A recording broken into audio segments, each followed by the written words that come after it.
ലഹരിയുടെ പിടിയിലമരുന്ന യുവത്വം, അകാലത്തിൽ പൊലിയുന്ന ജീവനുകൾ. ഭയപ്പാടിലാണ് കോഴിക്കോട് ജില്ലയിലെ പല കുടുംബങ്ങളും. ഒരു മാസത്തിനിടെ വടകരയിലും സമീപ പ്രദേശങ്ങളിലുമായി 8 യുവാക്കളാണ് ദുരൂഹ സാഹചര്യത്തിൽ മരിച്ചത്.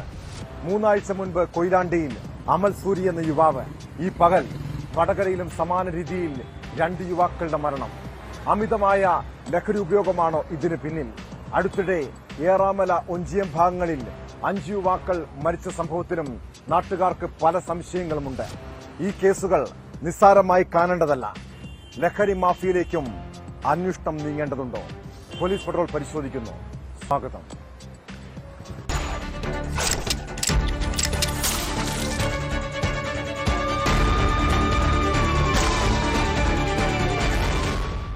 ഓൺലൈൻ ട്രേഡിംഗിന്റെ പേരിൽ വ്യാപകമായ തട്ടിപ്പാണ് രാജ്യത്ത് നടക്കുന്നത്. പ്രതിദിനം കോടികൾ സംഘങ്ങൾ തട്ടിയെടുക്കുന്നുണ്ട്. കോഴിക്കോട് വടകര സ്വദേശിയായ ഹാരിസിന് ഓൺലൈൻ ട്രേഡിംഗിന്റെ പേരിൽ നഷ്ടപ്പെട്ടത് 2,18,00,000 രൂപയാണ്. പ്രതിയുടെ ബാങ്ക് അക്കൌണ്ടുകളും മൊബൈൽ നമ്പറുകളും കേന്ദ്രീകരിച്ച് നടത്തിയ അന്വേഷണം എത്തിയത് ഗുജറാത്തിലാണ്.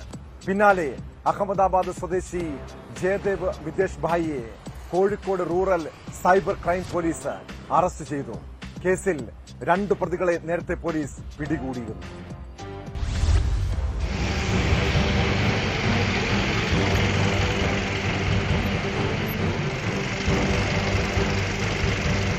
പരാതിക്കാരനായ വടകര സ്വദേശി ഡോക്ടർ എം.എ. ഹാരിസിന്റെ നഷ്ടപ്പെട്ട 1,18,00,000 രൂപയിൽ 1,02,00,000 രൂപ പ്രതിയുടെ അക്കൌണ്ടിലേക്ക് എത്തിയതായി പോലീസ് അന്വേഷണത്തിൽ കണ്ടെത്തിയിരുന്നു. പ്രതിയുടെ ബാങ്ക് അക്കൌണ്ടുകളും മൊബൈൽ നമ്പറുകളും കേന്ദ്രീകരിച്ച് നടത്തിയ അന്വേഷണത്തിലാണ് അറസ്റ്റ്.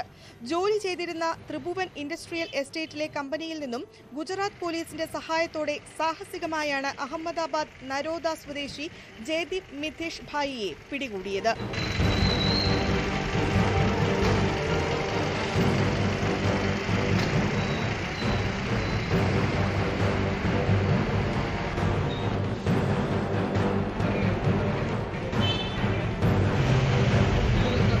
കേസിൽ 2 പ്രതികളെ നേരത്തെ പോലീസ് അറസ്റ്റ് ചെയ്തിരുന്നു. കൂടുതൽ പ്രതികളുടെ പങ്ക് അന്വേഷിച്ചു വരികയാണെന്നും പോലീസ് പറഞ്ഞു. വടകര ജുഡീഷ്യൽ ഫസ്റ്റ് ക്ലാസ് മജിസ്ട്രേറ്റിന് മുമ്പിൽ ഹാജരാക്കിയ പ്രതിയെ 14 ദിവസത്തേക്ക് റിമാൻഡ് ചെയ്തു.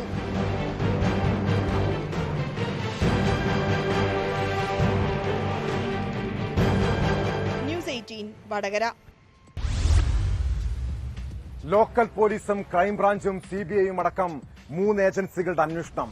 വിവിധ രാജ്യങ്ങളിൽ യെല്ലോ നോട്ടീസ്, രാജ്യവ്യാപക പരിശോധനകൾ. എന്നിട്ടും 6 വർഷങ്ങൾക്കിപ്പുറവും ജസ്നയെക്കുറിച്ച് യാതൊരു വിവരവുമില്ല. പത്തനംതിട്ട വെച്ചൂച്ചിറ സ്വദേശിനി ജസ്നയെ കാണാതായത് 2018 മാർച്ച് 22-നാണ്. പെൺകുട്ടിയെ കണ്ടെത്താൻ സാധിച്ചില്ലെന്നും കേസ് അവസാനിപ്പിക്കുകയാണെന്നും കാണിച്ച് CBI കോടതിയിൽ അന്വേഷണ റിപ്പോർട്ട് സമർപ്പിച്ചിരുന്നു.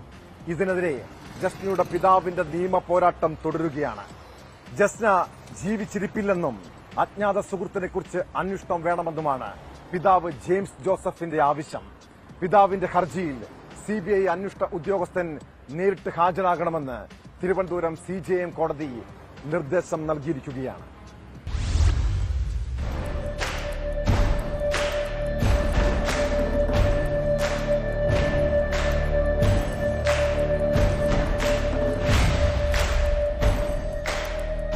ജസ്ന രഹസ്യമായി അടുത്ത ബന്ധം പുലർത്തിയിരുന്ന ഒരാളെക്കുറിച്ച് CBI അന്വേഷിച്ചില്ലെന്ന് ഹർജിയിൽ പറയുന്നു. 6 മാസം കൂടി CBI അന്വേഷണം നീട്ടണമെന്നും പിതാവ് ആവശ്യപ്പെട്ടു. സംശയമുള്ള ആളുകളെക്കുറിച്ചുള്ള തെളിവുകൾ CBIക്ക് കൈമാറിയിരുന്നു.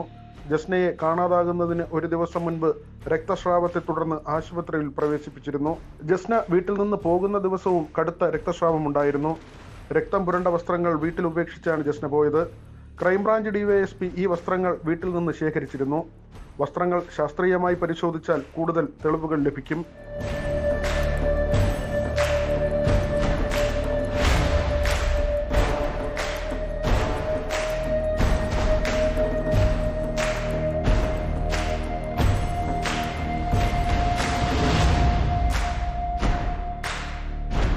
സംശയിക്കുന്ന ആളുടെ ചിത്രം ഉൾപ്പെടെ നൽകി കുടുംബം അന്വേഷണത്തെ സഹായിക്കാൻ തയ്യാറാണ്. ആവശ്യമായ രേഖകൾ കോടതിയിൽ ഹാജരാക്കാമെന്നും ഹർജിയിൽ പറയുന്നു.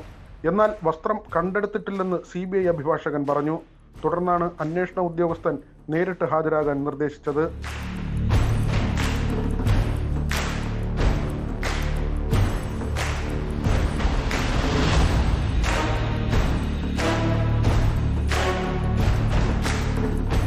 News 18 തിരുവനന്തപുരം.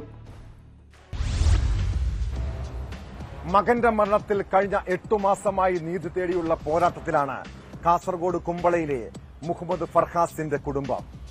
+1 വിദ്യാർത്ഥിയായ ഫർഹാസ് കഴിഞ്ഞ വർഷം ഓഗസ്റ്റ് 25-നാണ് പോലീസ് പിന്തുടരുന്നതിനിടെ കാർ മറിഞ്ഞ് അപകടത്തിൽപ്പെട്ട് മരിച്ചത്. സംഭവത്തിൽ ഹൈക്കോടതി പോലീസിന്റെ വിശദീകരണം തേടി. കേസിൽ സർക്കാർ സത്യവാങ്മൂലം ഫയൽ ചെയ്യണം. മരിച്ച മുഹമ്മദ് ഫർഹാസിന്റെ മാതാവ് നൽകിയ ഹർജിയിലാണ് കോടതി ഉത്തരവ്.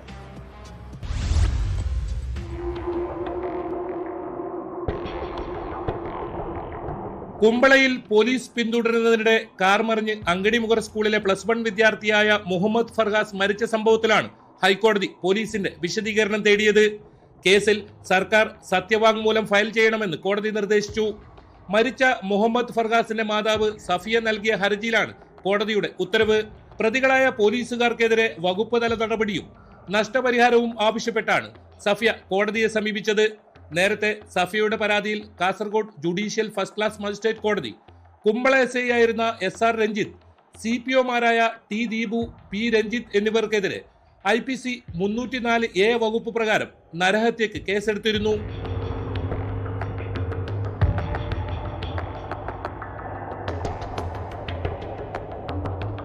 കഴിഞ്ഞ വർഷം ഓഗസ്റ്റ് 25-നാണ് ഫർഹാസും 4 സുഹൃത്തുക്കളും സഞ്ചരിച്ച കാർ പോലീസ് പിന്തുടരുന്നതിനിടെ അപകടത്തിൽപ്പെട്ടത്. ഗുരുതരമായി പരിക്കേറ്റ ഫർഹാസ് ചികിത്സയിലിരിക്കെയാണ് മരിച്ചത്. സംഭവത്തിൽ ജില്ലാ ക്രൈംബ്രാഞ്ച് നേരത്തെ അന്വേഷണം നടത്തിയിരുന്നു. കാറിലുണ്ടായിരുന്നത് വിദ്യാർത്ഥികളാണെന്ന് അറിഞ്ഞത് അപകടത്തിൽപ്പെട്ടതിന് ശേഷമാണെന്നാണ് അന്ന് പോലീസ് ഉദ്യോഗസ്ഥർ ക്രൈംബ്രാഞ്ചിന് നൽകിയ മൊഴി. ഫർഹാസിന്റെ മരണത്തിൽ പോലീസിന് വീഴ്ചയില്ലെന്നായിരുന്നു ക്രൈംബ്രാഞ്ചിന്റെ അന്വേഷണ റിപ്പോർട്ട്. എന്നാൽ ക്രൈംബ്രാഞ്ചിന്റെ ഈ അന്വേഷണ റിപ്പോർട്ടിനെ നിരാകരിച്ചുകൊണ്ടാണ് Kasaragod judicial first class magistrate കോടതി 3 പോലീസ് ഉദ്യോഗസ്ഥർക്കെതിരെ കേസെടുത്തത്. ഇതിന് പിന്നാലെയാണ് ഇപ്പോൾ സംഭവത്തിൽ ഹൈക്കോടതി പോലീസിന്റെ വിശദീകരണവും തേടിയിരിക്കുന്നത്.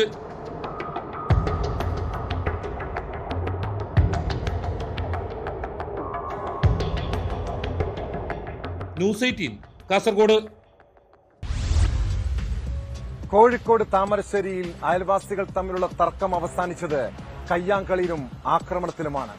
18-കാരനായ സഹലും നൌഷാദ് എന്ന ഓട്ടോറിക്ഷ ഡ്രൈവറും തമ്മിലുള്ള വാക്കുതർക്കമായിരുന്നു സംഭവങ്ങളുടെ തുടക്കം. നൌഷാദ് കണ്ണൂരിൽ നിന്നെത്തിച്ച സഹോദരനും കൂട്ടുകാരും സഹലിനെ ക്രൂരമായി മർദ്ദിച്ചു. മറുപടിയായി നൌഷാദിനെ മർദ്ദിച്ച നാട്ടുകാർ ഇയാളുടെ ഓട്ടോറിക്ഷയും തകർത്തു. സംഘർഷത്തിനിടെ പോലീസുകാർക്കും മർദ്ദനമേറ്റിരുന്നു. അക്രമ സംഭവങ്ങളിൽ കേസെടുത്ത പോലീസ് സഹലിനെ മാത്രമാണ് കസ്റ്റഡിയിലെടുത്തത്. കണ്ടാലറിയാവുന്ന 20ഓളം പേർക്കെതിരെ 2 കേസുകൾ രജിസ്റ്റർ ചെയ്തിട്ടുണ്ട്. ഒന്നും ചെയ്യരുത്. കൈവടി കൈമന്ന് വിടി. എന്തിനാ പ്രശ്നമാക്കുന്നേ? താമരശ്ശേരി പരപ്പൻപോയിൽ കതിരോട് പ്രദേശത്ത് ഏതാനും ദിവസം മുൻപ് അയൽവാസികൾ തമ്മിലുണ്ടായ വാക്കേറ്റമാണ് കയ്യാങ്കളിയിൽ കലാശിച്ചത്. കല്ലുവെട്ടുകുഴിയിൽ KK മുഹമ്മദ് ഷെരീഫിന്റെ വീട്ടുകാരും ഏതാനും വർഷം മുൻപ് ഇവിടെ താമസമാക്കിയ പൂളക്കൽ നൌഷാദിന്റെ വീട്ടുകാരും തമ്മിലുള്ള തർക്കത്തെ തുടർന്നാണ് പല ഘട്ടങ്ങളിലായി കയ്യാങ്കളി നടന്നത്. കഴിഞ്ഞ ചൊവ്വാഴ്ചയാണ് സംഭവങ്ങളുടെ തുടക്കം. ഷെരീഫിന്റെ മകൻ മുഹമ്മദ് സഹൽ ഉൾപ്പെടെയുള്ളവർക്കരികിൽ വെച്ച് നൌഷാദ് നിരന്തരം ഓട്ടോറിക്ഷയുടെ ഹോൺ അടിച്ചെന്നാണ് ആരോപണം. ഇത് ചോദ്യം ചെയ്തത് വാക്കേറ്റത്തിലും കയ്യാങ്കളിയിലും കലാശിച്ചു. ഇതിൽ സഹലിനും നൌഷാദിനും പരിക്കേറ്റിരുന്നു. വ്യാഴാഴ്ച വൈകിട്ട് നൌഷാദിന്റെ ബന്ധുക്കൾ ഉൾപ്പെടെയുള്ളവർ കണ്ണൂരിൽ നിന്നും വയനാട്ടിൽ നിന്നും എത്തുകയും സഹലിനെ വളഞ്ഞുവെച്ച് മർദ്ദിക്കുകയും ചെയ്തു. ഇതോടെ നാട്ടുകാർ സംഘടിച്ച് പുറത്തുനിന്നെത്തിയവരുടെ ഒരു കാർ തടഞ്ഞുവെച്ചു. രണ്ടാമത്തെ കാറുമായി ഇവർ താമരശ്ശേരി പോലീസ് സ്റ്റേഷനിലെത്തി. പോലീസുമായി സ്ഥലത്തെത്തിയതോടെ നാട്ടുകാർ ഇവരുമായി വാക്കേറ്റത്തിലേർപ്പെടുകയും ചെയ്തു. തുടർന്ന് ഇരുവിഭാഗവും ഏറ്റുമുട്ടി. സംഘർഷത്തിൽ പോലീസുകാർക്കും മർദ്ദനമേറ്റു. നൌഷാദിന്റെ ഓട്ടോറിക്ഷയുടെയും കാറിന്റെയും ചില്ല് തകർക്കുകയും ചെയ്തു. കൂടുതൽ പോലീസ് സ്ഥലത്തെത്തിയാണ് സംഘർഷം നിയന്ത്രിച്ചത്.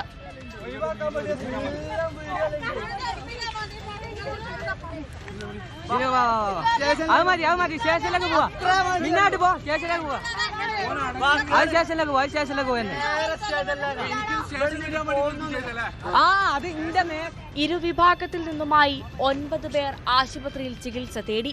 കോഴിക്കോട് മെഡിക്കൽ കോളേജ് ആശുപത്രിയിൽ ചികിത്സയിലായിരുന്ന 18-കാരനായ മുഹമ്മദ് സഹലിനെ പോലീസ് കസ്റ്റഡിയിലെടുത്തു.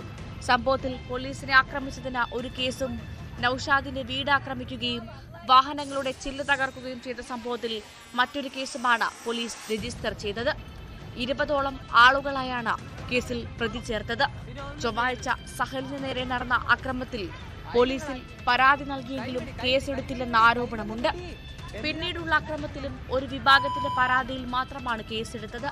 പെരുന്നാളിന്റെ തിരക്ക് കാരണമാണ് ആദ്യം കേസെടുക്കാതിരുന്നതെന്നാണ് പോലീസിന്റെ വിശദീകരണം. ആദ്യത്തെ സംഘർഷത്തിൽ പോലീസ് നിയമ നടപടി സ്വീകരിച്ചിരുന്നുവെങ്കിൽ രണ്ടാമത്തെ സംഘർഷം ഉണ്ടാവില്ലായിരുന്നുവെന്ന് നാട്ടുകാർ പറയുന്നു.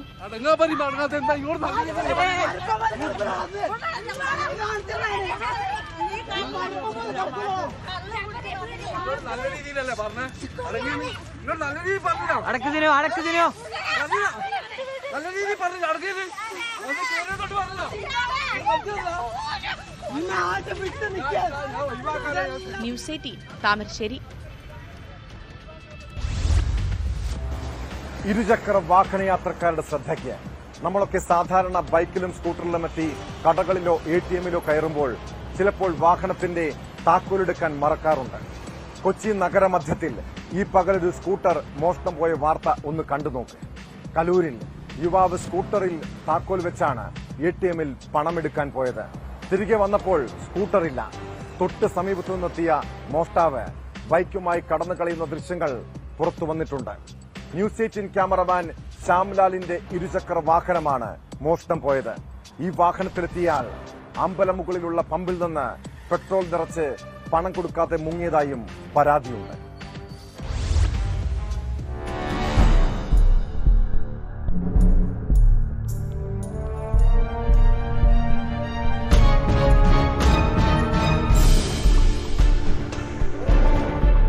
കൊച്ചി നഗരത്തിൽ വീണ്ടും ഇരുചക്ര മോഷ്ടാക്കൾ സജീവമാകുന്നു എന്നതിന്റെ തെളിവാണ് ഈ സ്കൂട്ടർ മോഷണം. ശ്യാംലാൽ എന്ന ഞങ്ങളുടെ സഹപ്രവർത്തകന്റെ സ്കൂട്ടറാണ് മോഷണം പോകുന്നത്. ശ്യാംലാൽ ഓഫീസിന് സമീപത്തെ ATMിലേക്കാണ് രാവിലെ 8 മണിയോടെ എത്തുന്നത്. ATM തൊട്ടടുത്തായതിനാൽ അവിടേക്ക് കയറുമ്പോൾ റോഡരികിൽ പാർക്ക് ചെയ്തിരുന്ന സ്കൂട്ടർ അതിൻ്റെ കീ എടുക്കാനായിട്ട് ശ്യാം വിട്ടുപോയിരുന്നു. ശ്യാം വളരെ പെട്ടെന്ന് കീ എടുത്ത് ഇറങ്ങാമെന്നാണ് ധരിച്ചിരുന്നത്. പക്ഷേ അതിനിടയിലുള്ള ചെറിയ സമയം കൊണ്ടാണ് ഈ മോഷ്ടാവ് ഈ സ്കൂട്ടറുമായി കടന്നു കളയുന്നത്. റോഡിന് അപ്പുറത്തെ ഭാഗത്ത് ഷോപ്പിംഗ് മാളിനോട് ചേർന്ന് നിലയുറപ്പിച്ചിരുന്ന മോഷ്ടാവ് ഇവിടെ വന്നു പോകുന്നവരെ നിരീക്ഷിച്ചിട്ടുണ്ടാകാം. ശ്യാം ഇതിൻ്റെ താക്കോലെടുക്കാൻ മറന്നു, അല്ലെങ്കിൽ വളരെ പെട്ടെന്ന് ഇയാൾ പുറത്തേക്ക് ഇറങ്ങുമെന്ന ധാരണയിൽ തന്നെ കീ അതിൽ സൂക്ഷിച്ചിരുന്നു. ഇത് മനസ്സിലാക്കിക്കൊണ്ട് തന്നെയാണ് ഇയാൾ വളരെ പെട്ടെന്ന് ഇവിടേക്ക് എത്തുന്നത്. റോഡ് മുറിച്ച് കടന്ന ഇയാൾ സ്വന്തം വാഹനം എടുക്കുന്ന ലാഘവത്തോടെയാണ് ഈ സ്കൂട്ടറുമായി കടക്കുന്നത്. ഈ CCTV ലഭ്യമായ ദൃശ്യങ്ങളിൽ ഇത് വളരെ വ്യക്തമാണ്. സ്കൂട്ടറിലേക്ക് വന്ന് ഇരുന്നു കൊണ്ട് ഈ ചുവന്ന ഷർട്ട് ധരിച്ച മോഷ്ടാവ് സ്കൂട്ടറിൽ ഇരിക്കുന്നു. ഇതിനുശേഷം ATMിനകത്തേക്ക് നോക്കുന്നു. അയാൾ തന്നെ ശ്രദ്ധിക്കുന്നില്ല എന്ന് മനസ്സിലായപ്പോൾ സ്കൂട്ടറിലിരുന്ന ശ്യാംലാലിൻ്റെ ഹെൽമെറ്റ് തന്നെ അയാളെടുത്ത് അണിയുന്നു. പിന്നീട് താക്കോൽ അതിൽ ഓൺ ചെയ്തുകൊണ്ട് വളരെ വേഗം തന്നെ സ്കൂട്ടർ മുന്നോട്ട് പായുന്നു. ഈ സ്കൂട്ടർ സ്റ്റാർട്ട് ചെയ്യുന്ന ശബ്ദം കേട്ടുകൊണ്ട് ശ്യാം വളരെ പെട്ടെന്ന് ATMിനകത്തു നിന്ന് പുറത്തേക്ക് എത്തുന്ന സമയം കൊണ്ട് തന്നെ ഈ വാഹനവുമായി കടന്നു കളയുകയാണ് ഉണ്ടായത്. ഇത് സംബന്ധിച്ച് പോലീസ് അന്വേഷണം ആരംഭിച്ചിട്ടുണ്ട്. പോലീസ് പറയുന്നത് മറ്റ് ക്യാമറകളുടെ ശ്രദ്ധയിൽപ്പെടാതെ പ്രധാനപ്പെട്ട കലൂർ ജംഗ്ഷനിലേക്ക് എത്താതെ തന്നെ മറ്റു കുറുക്കു വഴികളിലൂടെ ഇയാൾ ഇവിടെ നിന്ന് കടന്നു കളഞ്ഞിട്ടുണ്ടായെന്നാണ്. അതുകൊണ്ട് തന്നെ ഈ പരിസരത്തിൻ്റെ സ്വഭാവമെല്ലാം അറിയാവുന്നവർ തന്നെയാണ്. ഈ രീതിയിൽ പല കേന്ദ്രങ്ങളും അവിടെയും തമ്പടിച്ചുകൊണ്ട് മറ്റുള്ളവരെ നിരീക്ഷിച്ചുകൊണ്ട് ഈ രീതിയിൽ വളരെ അശ്രദ്ധമായി കീയെടുക്കാൻ മറന്നു പോകുന്ന ഇത്തരം വാഹനങ്ങളെല്ലാം കൈക്കലാക്കുന്നത് തന്നെയാണ് ഇവരുടെ രീതി. പോലീസ് മറ്റൊന്നുകൂടി കൂട്ടിച്ചേർക്കുന്നു. നമ്മൾ കടയിലേക്ക് മറ്റും രാവിലെ ചെല്ലുമ്പോൾ പാല് വാങ്ങുവാനോ മറ്റു ചെറിയ കാര്യങ്ങൾക്ക് വേണ്ടി ചെല്ലുമ്പോൾ പലരും തന്നെയും ഇരുചക്ര വാഹനങ്ങളിൽ നിന്ന് താക്കോൽ എടുക്കാറില്ല, പെട്ടെന്ന് തിരിച്ചു വരുമോ എന്ന് കരുതി. അത്തരക്കാരെ ലക്ഷ്യമിട്ടുകൊണ്ട് തന്നെയാണ് പലപ്പോഴും ഈ ഇത്തരം വാഹന മോഷണങ്ങൾ നടക്കുന്നത്. സ്കൂട്ടർ, ബൈക്ക് തുടങ്ങി ഇരുചക്ര വാഹനങ്ങളെല്ലാം തന്നെ കവരുന്നത് ഈ രീതിയിലാണ് എന്നാണ് പോലീസ് പറയുന്നത്. ഏതായാലും മോഷ്ടാക്കളെ കേന്ദ്രീകരിച്ചുകൊണ്ട് തന്നെ പോലീസ് അന്വേഷണം വിപുലപ്പെടുത്തുകയാണ്. കരുതിയിരിക്കുക, കാരണം മോഷ്ടാക്കൾ വളരെ സജീവമായിട്ട് തന്നെ കൊച്ചി നഗരത്തിൽ പലയിടത്തും തന്നെയുണ്ട്.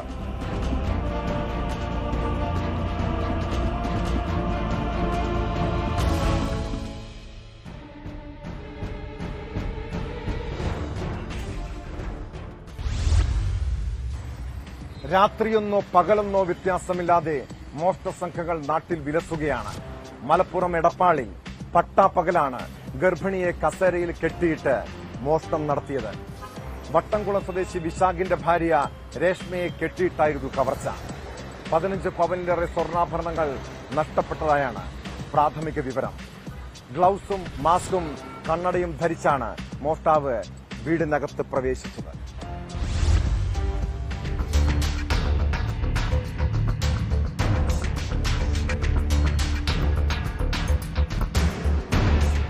വെള്ളിയാഴ്ച രാവിലെ 8:30യോടുകൂടിയാണ് സംഭവം.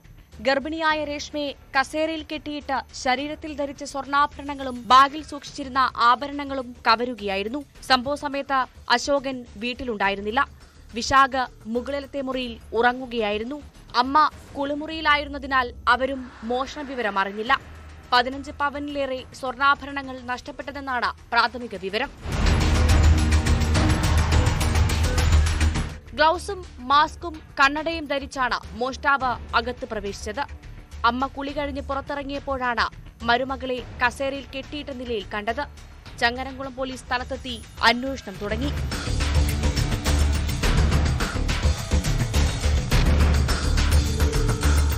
ന്യൂസ് 18 തിരൂർ. പോലീസ് പട്രോൾ ഇനി പരിശോധിക്കുന്നത് ആലപ്പുഴ കഞ്ഞിക്കുടിയിലെ സ്വർണ്ണക്കടയിൽ നടന്ന മോഷണ കേസാണ്. കഴിഞ്ഞ വെള്ളിയാഴ്ച വൈകിട്ടാണ് മുല്ലക്കൽ RNA ജ്വല്ലറിയിൽ നിന്ന് സ്വർണം മോഷ്ടിച്ചത്. കേസിൽ പ്രതിയെ പോലീസ് പിടികൂടി. കഞ്ഞിക്കുടി സ്വദേശി കൊമ്പൻ കണ്ണൻ എന്നറിയപ്പെടുന്ന കണ്ണനാണ് അറസ്റ്റിലായത്. കട ഉടമയുടെ മകളുടെ ശ്രദ്ധ തിരിച്ചായിരുന്നു മോഷണം.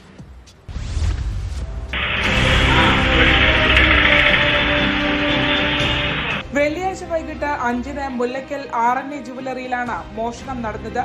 ആദ്യം കടയിലെത്തിയ കണ്ണൻ കടയുടമ മഹേഷിനോട് ആഭരണങ്ങളുടെ വില തിരക്കി.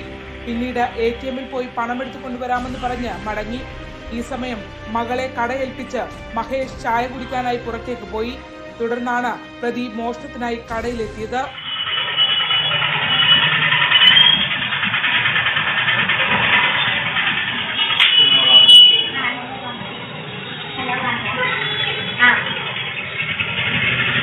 പിന്നെ അച്ഛനൊക്കെ പറയാം മോളെ അവിടുന്ന് ബാങ്കിൽ നിന്ന് പൈസ വരുന്നില്ല എന്ന് പറഞ്ഞേക്കാം. സ്വർണം ആവശ്യപ്പെട്ട പ്രതി പെൺകുട്ടിയുടെ ശ്രദ്ധ മാറ്റാനായി ഒരു പേപ്പർ താഴേക്കിട്ടു. ഇതെടുക്കാനായി കുനിഞ്ഞതോടെ സ്വർണം കൈക്കലാക്കി കടന്നു കളയുകയായിരുന്നു. സമാനമായ രീതിയിൽ മറ്റൊരു കടയിലും ശ്രമം നടത്തിയെങ്കിലും വിജയിച്ചിരുന്നില്ല. കടയുടമയുടെ പരാതിയുടെ അടിസ്ഥാനത്തിൽ നോർത്ത് പോലീസാണ് പ്രതിയെ പിടികൂടിയത്. കോടതിയിൽ ഹാജരാക്കിയ ശേഷം റിമാൻഡ് ചെയ്തു.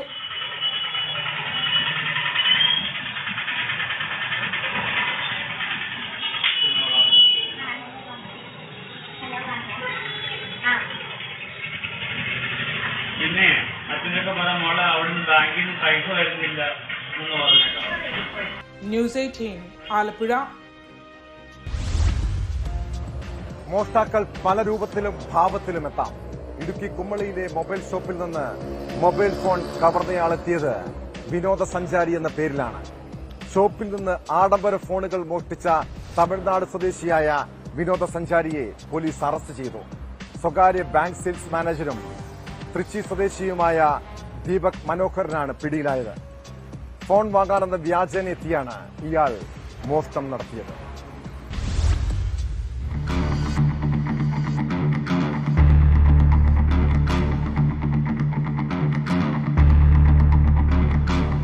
രണ്ട് ദിവസങ്ങൾക്ക് മുമ്പാണ് കുമളിയിലെ മൊബൈൽ വ്യാപാര സ്ഥാപനത്തിൽ മോഷണം നടന്നത്. തമിഴ്നാട്ടിൽ നിന്നും സുഹൃത്തുക്കൾക്കൊപ്പം തേക്കടിയിൽ വിനോദസഞ്ചാരിയായി എത്തിയതായിരുന്നു സ്വകാര്യ ബാങ്കിലെ സെയിൽസ് മാനേജറായ ദീപക് മനോഹർ. കുമളി ടൗണിലൂടെ സംഘം സഞ്ചരിക്കുന്നതിനിടെയാണ് ഫോൺ വാങ്ങാനെന്ന വ്യാജേന ഇയാൾ സ്ഥാപനത്തിൽ എത്തിയത്. ഇതിനിടെ കടയിൽ നിന്ന് 2 ആഡംബര ഫോണുകൾ മോഷ്ടിച്ചു. തുടർന്ന് തമിഴ്നാട്ടിലേക്ക് കടന്ന പ്രതിയെ തൃച്ചിയിലെ ഇയാളുടെ വീട്ടിൽ നിന്നുമാണ് പോലീസ് അറസ്റ്റ് ചെയ്തത്.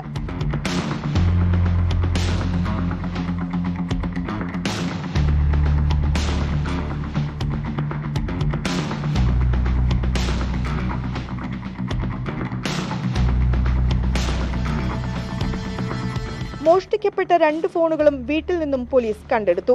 വ്യാപാര സ്ഥാപനത്തിലെ CCTV ദൃശ്യങ്ങളും ദീപക്കും സംഘവും എത്തിയ ട്രാവൽ ഏജൻസി കേന്ദ്രീകരിച്ച് നടത്തിയ അന്വേഷണവുമാണ് പോലീസിനെ പ്രതിയിലേക്ക് വേഗത്തിൽ എത്തിച്ചത്.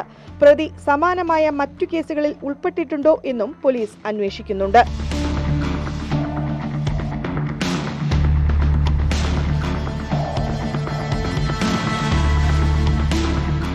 ന്യൂസ് 18 ഇടുക്കി.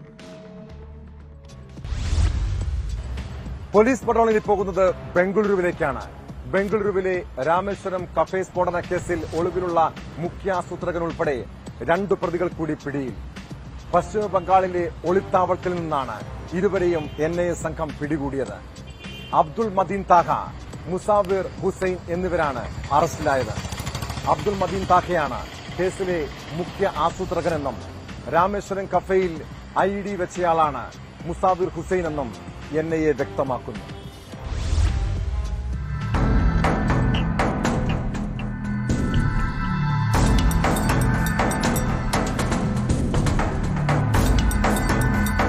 ബംഗളൂരുവിലെ രാമേശ്വരം കഫേ സ്ഫോടനത്തിൽ 2 പേരാണ് NIAയുടെ പിടിയിലാകുന്നത്. രാവിലെ പുലർച്ചെയാണ് ഇവർ പശ്ചിമ ബംഗാളിൽ നിന്ന് പിടിയിലാകുന്നത്. കൊൽക്കത്തയിൽ വ്യാജ പേരുകളിൽ ഇവർ ഒളിച്ചു താമസിക്കുകയായിരുന്നു. സ്ഫോടനം കഴിഞ്ഞ് ഏതാണ്ട് 1 മാസത്തിനു ശേഷമാണ് ഇപ്പോൾ മുഖ്യ ആസൂത്രകനെയും അതുപോലെ തന്നെ ഈ രാമേശ്വരം കഫേയിൽ സ്ഫോടനം നടത്താൻ ആവശ്യമായ IED കൊണ്ടുവന്ന് വെച്ച ആളെയും അറസ്റ്റ് ചെയ്തിരിക്കുന്നത്. അബ്ദുൾ ലത്തീൻ താഹ, അയാളാണ് മുഖ്യ ആസൂത്രകൻ എന്നാണ് NIA പറയുന്നത്. മുസാഫിർ ഹുസൈൻ ഷാസിദ്, ഇയാളാണ് IED രാമേശ്വരം കഫേയിൽ കൊണ്ടുവച്ചത് എന്നാണ് പറയുന്നത്. ദീർഘനാളായി ഇവർക്ക് വേണ്ടിയുള്ള തിരച്ചിൽ നടത്തുകയായിരുന്നു. സുഹൃത്തുക്കളുടെയും ബന്ധുക്കളുടെയും മൊഴികളിൽ നിന്നാണ് ഇവർ കൊൽക്കത്തയിൽ ഒളിച്ചു താമസിക്കുന്നു എന്ന വിവരം NIA അറിഞ്ഞത്. ഇവരുടെ തലയ്ക്ക് ഇനാം ഉൾപ്പെടെ പ്രഖ്യാപിച്ച ഒരു സാഹചര്യം കൂടിയുണ്ട്. ഏതായാലും പശ്ചിമ ബംഗാൾ പോലീസിന്റെ കൂടെ സഹായത്തോടു കൂടിയാണ് NIA ഇവരെ 2 പേരെയും ഇപ്പോൾ അറസ്റ്റ് ചെയ്തിരിക്കുന്നത്. ഇവരെ കോടതിയിൽ ഹാജരാക്കുകയും ചെയ്തു.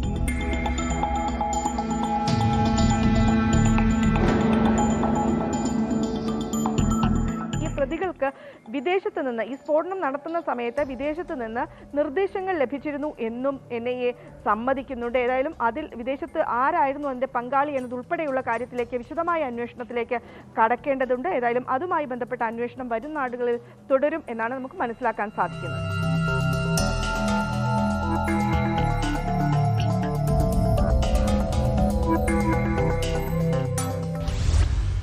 കുറ്റകൃത്യങ്ങളുടെ മറ്റു ചില വാർത്തകൾ ചുരുക്കത്തിൽ. പന്തളത്ത് വീട്ടിൽ നിന്ന് വഴക്കിട്ടിറങ്ങിയ ശേഷം പിന്നീട് കാണാതായ വൃദ്ധൻ കിണറ്റിൽ മരിച്ച നിലയിൽ. കടക്കാടുത്തേക്ക് ചിറക്കാരോട്ട് വീട്ടിൽ VK കോശിയാണ് മരിച്ചത്. 40 അടിയോളം താഴ്ചയുള്ള കിണറ്റിൽ ഇഷ്ടിക ശരീരത്തിൽ കെട്ടിയ നിലയിലായിരുന്നു മൃതദേഹം. ആലപ്പുഴ പള്ളാത്തുരുത്തി പാലത്തിന്റെ മുകളിൽ നിന്ന് കായലിലേക്ക് ചാടിയ 2 പേരെ കണ്ടെത്താനായില്ല. പുലർച്ചെ 3ഓടെ യുവതിയും യുവാവും കായലിൽ ചാടിയതായി ലോറി ഡ്രൈവറാണ് പോലീസിനെ അറിയിച്ചത്. വെള്ളമുണ്ട മാവോയിസ്റ്റ് ആക്രമണത്തിൽ 1-ാം പ്രതി രൂപേഷിന് 10 വർഷം തടവ്. 7-ാം പ്രതി അനൂപ് മാത്യുവിന് 8 വർഷവും 4-ാം പ്രതി കന്യാകുമാരിക്കും 8-ാം പ്രതി ബാബു ഇബ്രാഹിം ബാബുവിനും 6 വർഷം വീതവും തടവും കൊച്ചി NIA കോടതി വിധിച്ചു. വിൽപ്പനയ്ക്കായി കാറിൽ കടത്താൻ ശ്രമിച്ച MDMA-യുമായി 2 പേർ നിലമ്പൂരിൽ പിടിയിൽ. വഴിക്കടവ് സ്വദേശികളായ ഉബൈസ്, റഹീസ് എന്നിവരെയാണ് 12 ഗ്രാം MDMA-യുമായി പോലീസ് പിടിച്ചത്. വല്ലാത്തൊരു കാലഘട്ടത്തിലാണ് നമ്മുടെ യുവതലമുറ ജീവിക്കുന്നത്. കൗമാരക്കാരായ മക്കളുള്ള മാതാപിതാക്കൾ അതീവ ജാഗ്രത പുലർത്തേണ്ട സമയമാണ്. നിങ്ങളുടെ മക്കളുടെ ചുറ്റിനും കഴുകനെ പോലെ അവരെ പിന്തുടരുന്ന ലഹരി സംഘങ്ങളുണ്ട്. പല വാഗ്ദാനങ്ങൾ നൽകി നിങ്ങളുടെ കുട്ടികളെ അവർ പ്രലോഭിക്കും. ലഹരി നൽകി കൂടെ കൂട്ടും. ആദ്യം ഒരു കൗതുകത്തിന് ലഹരി ഉപയോഗം തുടങ്ങുന്നവർ പിന്നീട് സിന്തറ്റിക് ഡ്രഗിലേക്ക് മാറും. കുറച്ച് കഴിയുമ്പോൾ കുട്ടികളുടെ മനോനില തന്നെ തെറ്റാം. പിന്നെ മാതാപിതാക്കളെന്നോ സഹോദരങ്ങളെന്നോ ബന്ധുക്കളെന്നോ തിരിച്ചറിവുണ്ടാകില്ല. ആരെയും ആക്രമിക്കുന്ന പ്രവണതയിലേക്ക് അവർ നീങ്ങുന്നത് പതിയെ പതിയെയാണ്. ഒടുവിൽ ലഹരിയുടെ മയക്കത്തിൽ സ്വന്തം ജീവിതം തന്നെ കൈവിട്ടു പോകുന്നത് അവർ തിരിച്ചറിയാറില്ല. മക്കൾ നാശത്തിലേക്ക് പോകാതിരിക്കാൻ അവരുടെ മേൽ അതീവ ശ്രദ്ധ വേണം. ഇതോടെ ഇന്നത്തെ പോലീസ് പട്രോൾ പൂർണ്ണമാകുന്നു. നമസ്കാരം.